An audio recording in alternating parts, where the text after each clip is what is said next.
युग परिवर्तन हो जाएगा।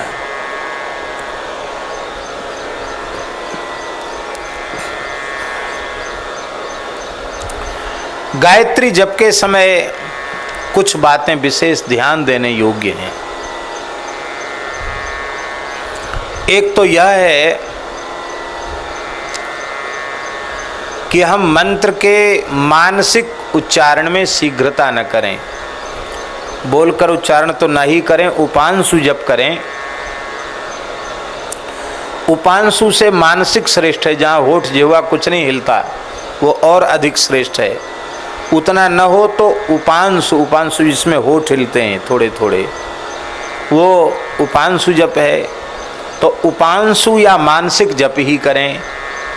जप में बहुत शीघ्रता न करें और मंत्र का 4 भाग में उच्चारण करें। उच्चारण तो एक साथ ही होगा पर उसका 4 भाग में। पहले व्याहृतियों का उच्चारण करें, फिर वरेण्यम तक कहें, फिर धीमहि पद तक बोलें, फिर प्रचोदयात् पद तक बोलें। इस प्रकार से 4 भाग में मंत्र का उच्चारण हुआ। और जप के समय वरेण्यम न बोलकर वरेण्यम ऐसा बोलें। इतनी सावधानी रखें क्योंकि शास्त्रों में लिखा है अभिन्न पादा गायत्री ब्रह्म हत्याम प्रयच्छति, भिन्न पादा तो गायत्री ब्रह्म हत्याम व्यपोहति। जो अभिन्न पादा गायत्री है वो ब्रह्म हत्या जैसे पाप लाद देती है। पाप लगता है अभिन्न पादा का जप करने से, सीधा सीधा जप करने से। और भिन्न पादा गायत्री जप करने से ब्रह्म हत्या जैसे पाप नष्ट हो जाते हैं। अब समझ में आ गई सबके भिन्न पादा। तो कौन सा जप करेंगे? भिन्न पादा गायत्री का जप करेंगे, चतुष्पदा गायत्री का जप करेंगे। गायत्री परब्रह्म की शक्ति है, परब्रह्म स्वरूपणी है, स्वरूपा है। इतना ही नहीं, श्री राम मंत्र का अर्थ गायत्री है। श्रीमद् वाल्मीकि रामायण गायत्री मंत्र का अर्थ है। श्रीमद् भागवत के संबंध में भागवत जी में लिखा है गायत्री भाष्य भूतोसौ। श्रीमद् भागवत पुराण गायत्री का भाष्य है। इसका मतलब है गायत्री मंत्र का अर्थ भगवान नारायण है, गायत्री का अर्थ भगवान श्री राम है, गायत्री का अर्थ भगवान श्री कृष्ण है। आप अपने इष्ट उपास्य स्वरूप का ध्यान गायत्री मंत्र के प्रतिपाद्य इष्ट अर्थ के रूप में अपने आराध्य इष्ट उपास्य स्वरूप का ध्यान कर सकते हैं। ऐसी और गायत्री शक्ति तो है ही। गायत्री जप का जिन्हें अधिकार है, शास्त्रीय अधिकार है, उन्हें ही मर्यादा पूर्वक गायत्री जप करना चाहिए। सब लोगों को आजकल तो एक परंपरा चल पड़ी है, सब जरा हो गया गायत्री मंत्र का, जरा भंडारा। कैसेटें चल गईं, ढोल मजीरा बजा करके गा करके मंत्र का कीर्तन किया जाने लग गया। यह मंत्र का समादर नहीं है, ये मंत्र का तिरस्कार है। और इस प्रकार से मंत्र की अवज्ञा करने से बड़े बड़े विप्लव पूरे देश में, पूरी दुनिया में होते हैं। इसलिए हम जो कुछ करें वह शास्त्र मर्यादा से करें, हैं, मनमाने तरीके से कुछ भी न करें। यह शास्त्र विधिमुत्सृज्य वर्तते काम कारतः न स सिद्धिमवाप्नोति न सुखम न परांगतिम। इसलिए शास्त्र विधि से, तस्मात् शास्त्रम प्रमाणम ते कार्या कार्य व्यवस्थितौ ज्ञात्वा शास्त्र विधान उक्तम कर्म कर तुमिहारहसि। ये है। जो लोग जिन्हें यज्ञोपवीत मंत्र गायत्री मंत्र का जप नहीं करना चाहिए, ऐसे अनुपनीत जो व्यक्ति हैं और उन्हें इच्छा है कि हम गायत्री का जप करें, तो उन्हें अपने लाभ के लिए मानस गायत्री का जप करना चाहिए। मानस गायत्री क्या है? जनक सुता जग जननी जानकी, अतिशय प्रिय करुणा निधान की, ताके युग पद कमल मनावऊं, जा सुकृपा निर्मल मति पावऊं। गायत्री मंत्र का जो अर्थ है वही इन दो चौपाइयों का अर्थ है, और वह गायत्री स्वरूपा भगवती श्री विदेहराज नंदिनी श्री जानकी ही हैं। इसलिए ये मानस में, ये मानस गायत्री है।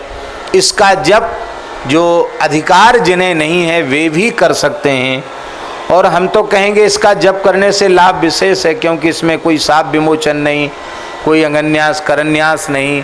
सभी लोग, सभी अवस्था के लोग, सभी वर्णों के लोग, सभी आश्रमों के लोग कर सकते हैं।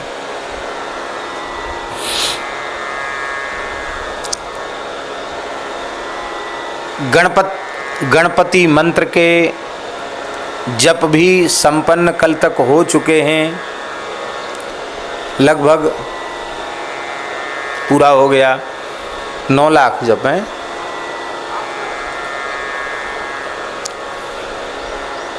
हमको 9 लाख बताया गया, चलो 8-9 लाख जप गणपति मंत्र का हुआ है, जिससे गोरक्षा के कार्य के सारे विघ्न समाप्त हो जाएं। गो सेवा में लगे हुए जो लोग हैं उनकी भी सारी बाधाएं, आदि व्याधि व्यापारिक बाधाएं सब दूर हो जाएं, और सब खूब कमाएं और खूब गो सेवा में खर्च करें। गणपत चतुर्थ शीर्ष के 4,000 पारायण हुए हैं। लिखा है सहस्रेणा वर्तनाद्यम्यम काम मधीते तम तमनेन साधयेत। 1000 आवृत्ति करे गणपत चतुर्थ शीर्ष की तो जो चाहे सो हो जाएगा। पर कलौ चतुर्गुणम प्रोक्तम ये भाव रखते हुए 4000 गणपत चतुर्थ शीर्ष के पाठ भी इन पूज्य बटुकों के द्वारा, ब्राह्मणों के द्वारा संपन्न भये हैं। आदित्य हृदय श्री सुक्त कनकधारा, पंचदेवार्चन, सबका सहस्रार्चन, भगवान शालिग्राम का सहस्रार्चन, भगवान शिव का बिल्वपत्रार्चन, ये सारे अनुष्ठान किसी एक व्यक्ति के लिए नहीं हो रहे हैं। यह सर्वविध सारे जगत का कल्याण हो, गोवंश की रक्षा हो, गोवंश सुखी हो, गोवंश पुनः अपने माहात्म्य में पुनः प्रतिष्ठित हो जाए, जन जन के भीतर गोभक्ति की प्रतिष्ठा हो जाए, भारत की पवित्र धरती गोवध के कलंक से मुक्त हो जाए, और ये जो वैश्विक महामारी जैसी विपत्तियां हैं ये दूर हो जाएं, सभी धर्मनिष्ठ हों, सभी का कल्याण हो, सभी सुखी संपन्न समृद्ध भगवत भक्त हों। इन्हीं पवित्र भावों को लेकर के इस रस ब्रजवास महोत्सव में ये अनुष्ठान किए जा रहे हैं।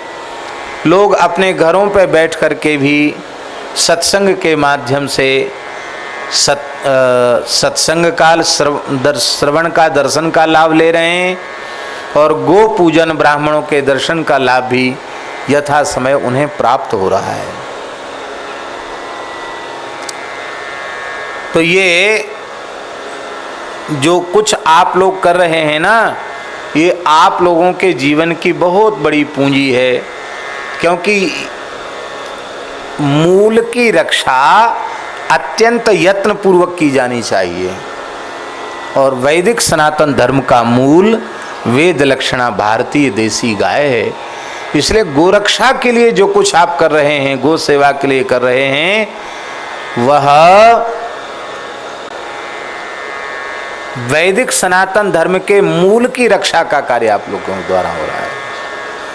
मूल रक्षण का कार्य आप लोगों के द्वारा हो रहा है।